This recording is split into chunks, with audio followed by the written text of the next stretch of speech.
Improved fiscal position brings more sweeteners for Hongkongers with higher tax concessions and family allowances in the latest budget.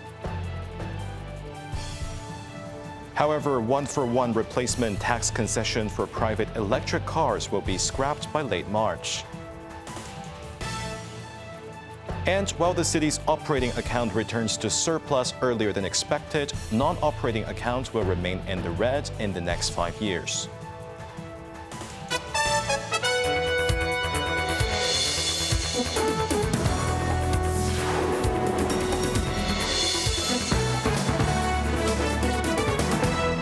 Good evening, you're watching Cable News. I'm Jeremy Chu. Finance Chief Paul Chen unveiled his latest budget, revealing an earlier-than-expected operating surplus after 3 years of deficits.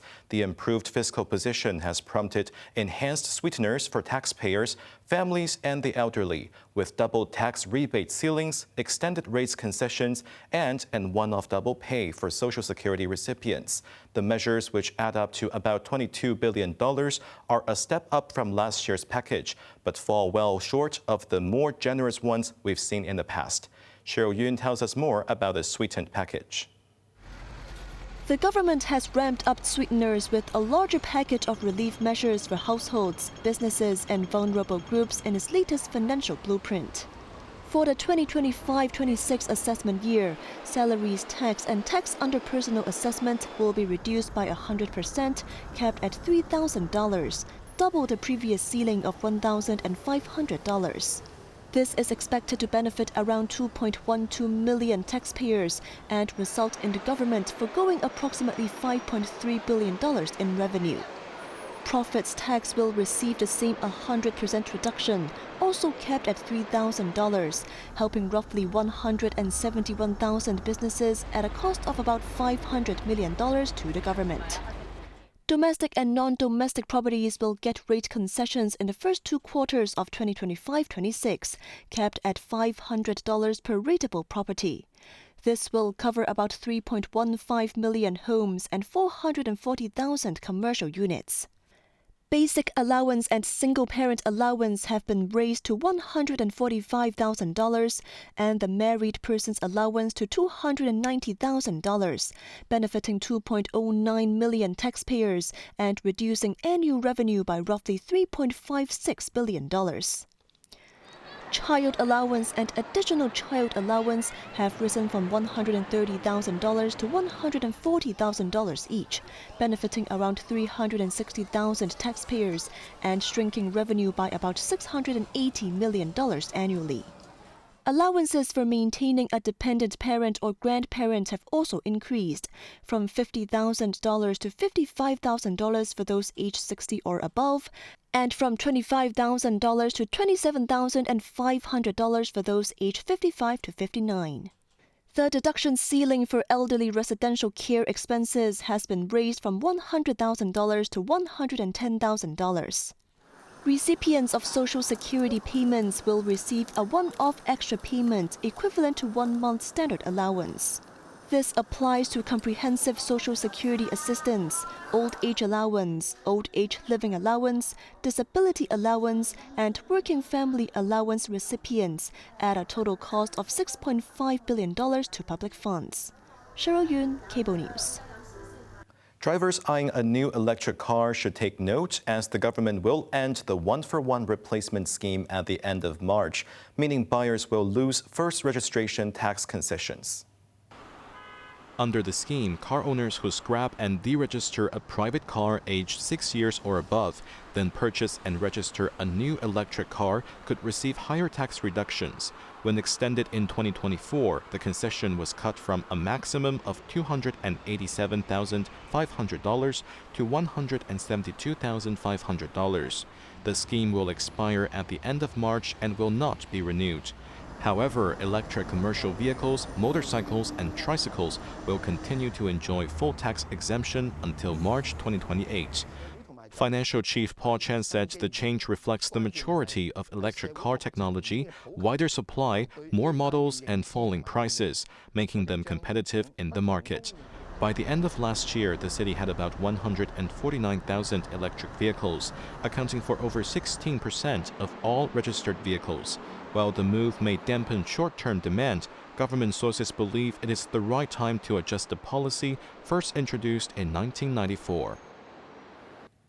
The city's public finances are back in the black after 3 years of deficits, with a $2.9 billion surplus. Authorities now forecast more than $20 billion surplus next year, though the non-operating account will remain in the red over the next 5 years. Beslan has more. Boosted by a buoyant stock market, stamp duty receipts helped flip this year's budget from a projected $67 billion deficit to a $2.9 billion surplus, ending a 3-year losing streak, even as the non-operating account still shows a shortfall of about $150 billion. Overall revenue came in at $688.8 billion, 4.5% above the original forecast. Property and stock stamp duties climbed to $99.5 billion, the highest level since the 2021-22 fiscal year, and $31.9 billion more than budgeted. But land premium income stayed weak at just $17.5 billion, $3.5 billion below target. Total expenditure was $789.2 billion, $33.1 billion less than planned, with recurrent spending at around $570 billion, roughly $15 billion below budget. Looking ahead, after factoring in about $160 billion in government bond issuance and repayments, authorities projected a consolidated surplus of $22.1 billion next year.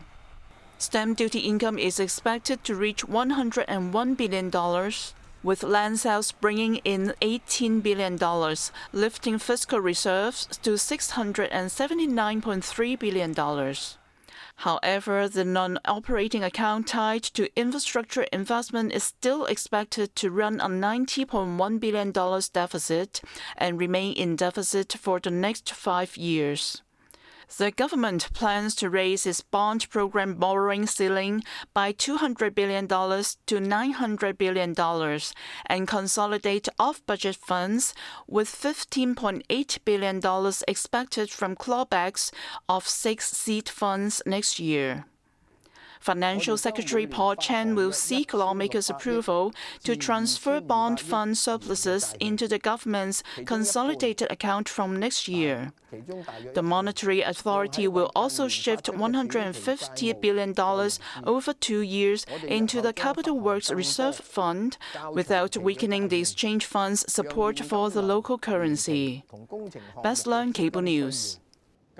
The city's economy is forecast to grow between 2.5% and 3.5% this year amid global uncertainty and unclear U.S. rate cut moves. Reviewing last year's performance, Financial Chief Paul Chan said the SAR's economy was buoyant, with strong external trade, a rebound in private consumption, and faster growth in fixed investment. Overall GDP rose 3.5%, marking the 3rd consecutive year of growth. For 2026, economic growth is expected to range between 2.5% and 3.5%, with underlying inflation at 1.7% and headline inflation at 1.8%. Looking ahead to 2027 to 2030, average annual growth is projected at 3%, with underlying inflation at 2%. Chen said the nation's stable development supports Hong Kong, with exports, tourism, and financial services set to expand. But he warned that unpredictable trade policies and slower U.S. rate cuts could dampen global market sentiment. The government has formally cemented its landmark buyback plan for the fire-ravaged Wangfu Court, earmarking $4 billion in the new budget to acquire all 7 destroyed towers and vowing to overhaul building regulations to prevent future tragedies. Quentin Yang shares more. Detailed in the latest financial blueprint, the scheme carries a total price tag of $6.8 billion. The government confirmed the final offer to owners of the 1,900-plus flats will not increase, while setting a 3-year deadline to complete all acquisitions. If holdouts refuse to sell, legislation will be introduced to compel the transactions. Homeowners who accept the buyback may purchase second-hand subsidized flats, with green form eligibility in the secondary market extended for 2 years. Surveys indicate around 300 households intend to purchase new homes independently, and authorities expect existing supply to cover demand. Once all titles are secured, authorities will claim fire insurance compensation, which will no longer be plowed back into the rehousing scheme, but instead returned in full to the Treasury. For Wanchi House, the only unaffected block currently excluded from the buyback, outreach teams will consult residents individually. If over half support inclusion, the government will begin formal talks and consider a comparable offer based on the current price. Beyond Wanfu Court, the budget also allocates $300 million to support the Urban Renewal Authority in overhauling its tendering mechanism and launching an upgraded anti-bid rigging rehabilitation scheme in the year's second half. Another $3 billion is reserved for a new building revitalization subsidy targeting owners with limited means, scheduled for rollout next year. Meanwhile, the long-running lift modernization program will continue with a fresh $1 billion injection, extending aid for upgrading aging lifts in both private and public blocks to meet modern safety standards. Quentin Yang, Cable News. In other news, a policewoman has been found dead at Kwun Tong Police Station in what is suspected to be a case of suicide by gun. Barricades were set up around the station's loading and unloading areas as officers began investigations. The case has been taken over by the East Kowloon Regional Crime Unit. Police Commissioner Zhou Chao attended the scene to receive a briefing. The force expressed deep sorrow and regret, extended condolences to the officer's family, and pledged appropriate support. At around 7:45 a.m., the 23-year-old policewoman was discovered lying on the ground with a gunshot wound to the head. Her service revolver was found beside her. Paramedics confirmed she died at the scene. Sources indicate that she held an inspector rank, was attached to a uniformed patrol unit, and had previously discussed work-related stress. Colleagues reported she had breakfast with them shortly before the incident and appeared normal at the time. United States President Donald Trump delivered the longest State of the Union address in modern American history Tuesday night, using a sprawling and combative 108-minute speech to paint a picture of a nation in the midst of a golden age. Even as polling suggests Americans remain unconvinced about the economy and his approval rating languishes near 39%. Quentin Yang reports.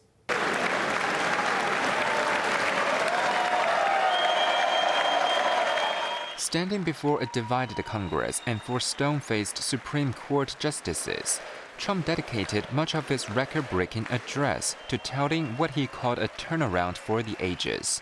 He boasted that domestic inflation has plummeted to a 5-year low, and that the U.S. has added a record number of jobs, declaring it the hottest country anywhere in the world. He framed November's midterms as a choice between more winning under Republican control and what he cast as Democratic mismanagement on taxes, inflation, and health care.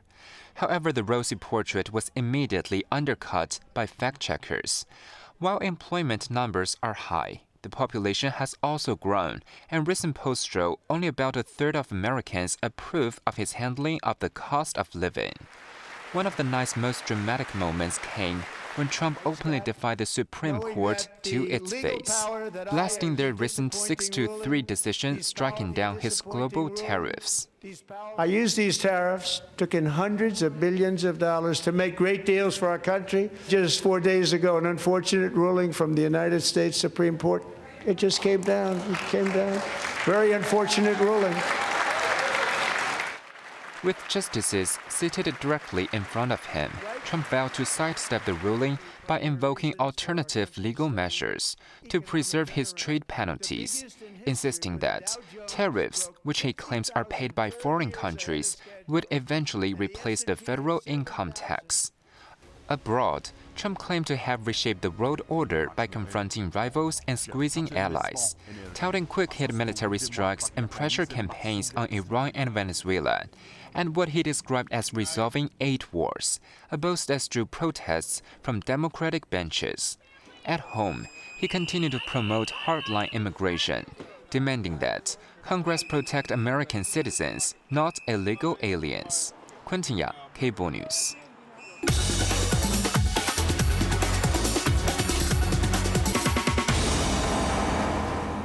Now let's take a look at the stock market.